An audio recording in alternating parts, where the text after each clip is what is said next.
One of the biggest stories leading the news today is, of course, these ongoing allegations about Jeremy Corbyn. Last night, Theresa May came in on the act as she urged the Labour leader to be open about what his relationship was with the former Czech spy, Jan Sarkozy, who, according to Czech spy documents, and according to what he has also been telling reporters over in the Czech Republic, he says that after his first meeting with Jeremy Corbyn in Parliament in 1986, of course, during the Cold War, when we're talking about the Soviet bloc being enemy power. This former Czech spy wrote, "He seems to be the right person for fulfilling the task and giving information." In a later memo, the spy said that Mr. Corbyn had, quote, an active supply of information on British intelligence services. Now, the chair of the Foreign Affairs Select Committee in the Commons has suggested that it would consider demands to summon Jeremy Corbyn to answer questions about this. And as I say, even the Prime Minister has got in on the act. Although a Tory vice chair who has actually tweeted out about these allegations that Ben Bradley was forced to delete his tweet after Jeremy Corbyn's office threatened to sue him for libel after he alleged that Mr. Corbyn had sold British secrets to foreign agents. There are, of course, that's been completely denied by the Jeremy Corbyn's office. But there, of course, are allegations now doing the rounds, again, which is denied, that sums of money were exchanged. Well, let's put all of this to Ken Livingstone. He's the former Labour Mayor of London, a close friend, of course, of Jeremy Corbyn, and someone who's actually also been involved in some of these allegations, having admitted to meeting this Czech spy several times. Well, not Czech spy, sorry, having admitted several times to meeting a man who later turned out to be a KGB agent. Ken Livingstone, good morning to you. Hi there. Hi there. Now, I have to say, there's been quite a lot of attacks on, for instance, the BBC for not covering these allegations. And I have to say, when they first emerged, my thought was that it was a bit of a silly story, and people making claims about things all these years ago, and would they really be substantiated? But the allegations have got more and more specific. We've got actual documents, not just what someone is saying a few years later. A lot of the papers are covering this across the board, and the media outlets. How damaging do you think these allegations, whether proven or unproven, whether true or false, are for your friend Jeremy Corbyn? Well, I don't think terribly much, because most people now don't believe most of what they read in the papers, and paper sales are plummeting dramatically. People now tend to go online. But these stories are also online as well.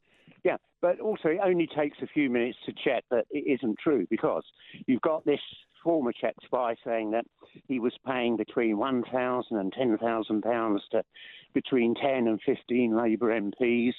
The only three he mentions are Jeremy, John McDonnell and me. But the simple fact is John McDonnell wasn't an MP until 10 years later. He was working in local government at the time.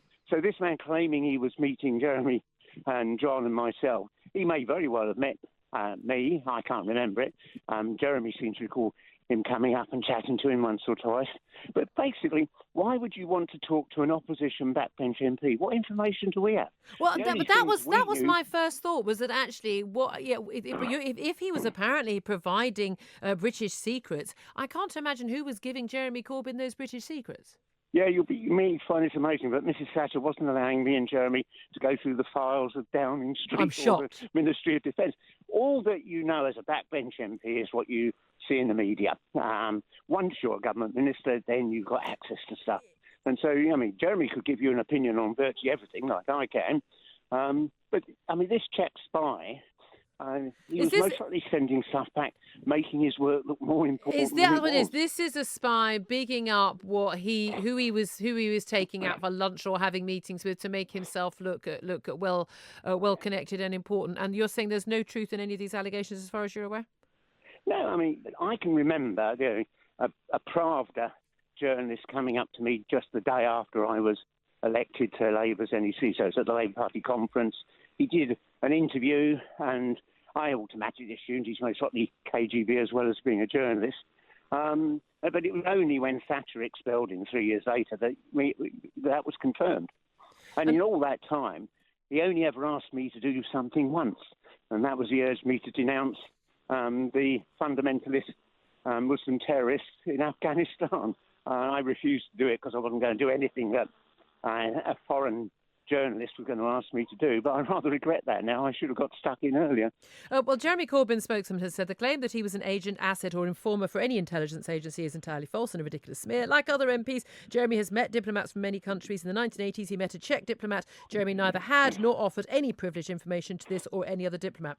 Now, even taking that on face value, given Jeremy Corbyn's long history of whenever there is an opportunity to take the side of anyone who is against the British government or indeed Western powers, he has chosen that opportunity. He happily poses in front of the Soviet hammer and sickle over the years. He sided with the IRA, with Hamas and everything. It wouldn't be so far-reaching given the 1980s.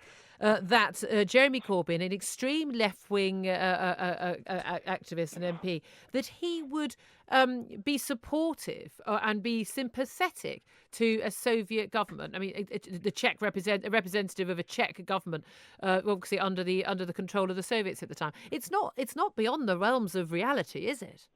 Well, it is actually, because Jeremy wasn't supporting the IRA. Like me, he was urging the British government to bring an end to the conflict by starting negotiations. We met Gerry Adams. We knew he was ready to start negotiations. Thatcher was refusing to do that. And so we had another 13 years of people being killed, I mean, on both sides. And I actually met several senior army officers who had served in Northern Ireland. They were all furious with the government because it wasn't prepared to negotiate, and their men were carrying on being killed. Okay, but let's go back to the issue of his support for, in the Cold War, whose side was Ken Livingstone on? Well, I wasn't on either side. I thought the Soviet Union was pretty ghastly. Brezhnev was a monster. But then you'd had American presidents like Lyndon Johnson starting wars in Vietnam that led to 3.5 million people being killed. The defining thing, if you go back and study what Jeremy and myself have said over those years, we were exposing the lies and smears that British and American public were being told. We were never going to be on the side of a communist dictatorship, but neither were we prepared to stand back and say nothing whilst vast numbers of wholly innocent Vietnamese were being bombed to bits by America. But no, look, undoubtedly there'll be lots of Americans, a lot of Brits who are very unhappy about that. But it's with the likes of you and Jeremy Corbyn, a non-stop criticism of it. I'm all for it in a democracy, absolutely criticising government policy. It's basically our job to analyse and criticise where we find fault in a democracy. But at every opportunity, supporting those who are opposed to Western liberal democracies, that is not a charge which Jeremy Corbyn can entirely escape. I mean, Jeremy and myself aren't opposed to democracy. We spent our lives fighting elections. We're completely. Well, hold on a minute. You've backed regimes like Cuba, like Venezuela. I mean, you've been very supportive of Soviet Union. I mean, for goodness' sake, these aren't democracies. No, but the simple fact is when Castro came to power in Cuba, it was a right-wing, corrupt dictatorship tied in with the American mafia. 2 wrongs don't make a right. And we supported the Cubans having the right to manage their own affairs and not have that government overthrown by America. No, but you guys were also happily supporting a Cuban leader who doesn't allow freedom in his own country. I've been to Cuba, but if you say the wrong thing in Cuba, you end up in jail. And ask her why she provides support for Saudi Arabia. But probably the most brutal, undemocratic. Ken, I absolutely agree with you. But this is the whataboutery that we hear. You know perfectly well why, right? Every single British leader, Labour, Tory, and I bet the Lib Dems would do it as well if they ended up in power, not just in a coalition, that you end up having to side with the Saudi Arabian regime as the lesser of two evils in terms of the alternatives if that Saudi regime falls. They're a horrific, horrible regime. Lowering the flags when the Saudi king dies, I was absolutely appalled by that. I share your revulsion of that horrific regime. However, we don't live in a perfect world, and sometimes British governments have to support or back up, or at least pretend to support regimes that don't like. Backbench Labour MPs and Labour mayors don't have to do that, though, do they? Yes, you do. You live in a world where you have to deal with the governments that are there. I was trying to get Chinese companies to invest in Britain when I was mayor. I didn't mean to say I supported the Chinese government. You've got to deal with the world as it is, and the vast majority of governments are very unattractive, and some of them are monstrous. There are lots of them I'd like to see overthrown. But, support for Cuba... Does that include the Venezuelan government, by the way? Looking after its people. Does that include Ken? By America. Ken, does that, when you say there are lots of nasty governments you'd like to see overthrown, does that include the Venezuelan government? Oh, the Venezuelan government has absolutely transformed the quality of life. Yeah, when, people having to Chavez eat their pet dogs because they're starving. Are you saying you still support... Wait, Ken, are you saying you still support the Venezuelan government, even what's happening now? Yes, because there's an election coming up, and I'm certain that the present government will be re-elected. Yeah, because if you stop the opposition from standing, that they will get re-elected, yes. That government by economic sanctions, and you've got extreme right-wing elements committing terrible violence and murders to try and overthrow a government because it supports the mass of the population. Well, supporting the mass of the population wouldn't leave them, despite in one of the most oil-rich countries in the world, basically scrabbling around in poverty. Yes, but the simple fact is that when... Yes, but. Do you really just say yes, but? Yeah. You're a socialist, and you just said yes, but about people not having enough food to eat. And you said yes, when but. When Chavez came to power, Venezuela had 200 families super rich that cornered all the wealth. He started introducing a better world. No one's defending Chavez. I'm asking you about the current government. We're no longer dealing with Chavez. We're dealing with a current, corrupt, nasty regime that is damaging democracy in that country and has plunged that oil-rich country into poverty. And you're saying yes, but. We've had this all through my life. American governments try and destroy and overthrow any regime that's actually looking out for its own. That's got nothing to do with why the Venezuelan people are living in poverty. They've still got oil to sell. They just can't get it out of the ground cost efficiently because they're a socialist regime and they can't do it properly enough. Yes, but on what backgrounds has America got the right to undermine a democratically elected government, have sanctions against it?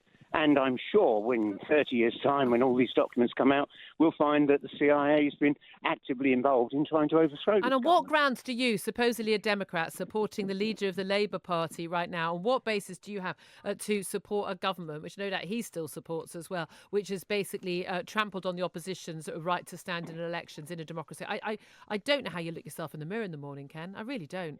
Well, I tell you how I do, because if you look, all the papers that are really making a big song and dance out of this are owned by multimillionaires. They're making it all up. Money offshore. They're terrified if Jeremy Corbyn is Prime Minister, he's going to make them pay their fair share of tax. So they'll do anything to prevent him getting into Downing Street. Is this basically a right-wing media conspiracy, all these claims about Jeremy Corbyn? Yeah, we've had this for decades. Almost 100 years ago, when we had our first Labour government, the Mail and the Telegraph were showing the Zinoviev letter, which they claimed had been drafted by Stalin's agents, and it was about how to turn a Labour government into a communist one. Okay, so why doesn't Jeremy Corbyn sue? I mean, that would be the right thing to do then. Why doesn't he? He could crowdsource the funding, no question at all, in about 5 minutes. Why doesn't he sue all of the newspapers that are making these claims about him? Well, hang on. What access does he have to them? What do you mean? What access does he have to? He can read the papers. If he says these are claims, if he says that these claims are being made in the right-wing media conspiracy press in Britain, if he says these are untrue, why doesn't he just take legal action? Well, Jeremy's made it absolutely clear. None of it's true. Well, how can he prove? He doesn't. Oh no, you know perfectly well under our libel laws, he doesn't have to prove it's untrue. Those newspapers have to prove that it is true. He could sue. Why doesn't he sue? Well, I mean, one Tory MP actually repeated all these smears yesterday on their website, and Jeremy's lawyer told, take it down or we're suing you. He immediately removed it. Yeah, well, he doesn't have the evidence to back up the claim if the newspapers have the evidence. But you're saying Jeremy Corbyn, as far as you know, is not planning to take legal action. Well, I have no idea. I haven't had to chat to him about all this. The simple fact is that we will have these lies carrying on. There'll be more. They'll do anything to stop Jeremy getting into Downing Street in order to so they can carry on being tax dodgers. OK, Ken Livingstone, former Labour Mayor of London and friend of Jeremy Corbyn. You know, it's still, thank you, but it still absolutely blows my mind. People can defend the Venezuelan regime and their response is always, yes, but Saudi Arabia. Yeah, you know, no one's pretending Saudi Arabia is a nice country. I'd have nothing to do with them if it was up to me, but that doesn't mean I would still then go on spouting about how Venezuela is a beacon of hope for socialism when it's actually about people scrabbling around trying to find enough food to feed their kids because of a nasty socialist totalitarian regime. But hey, What do I know? The time's 9:21. This is Talk Radio. Talk Radio. We've got entertainment and we're not afraid to use it. Talk Radio.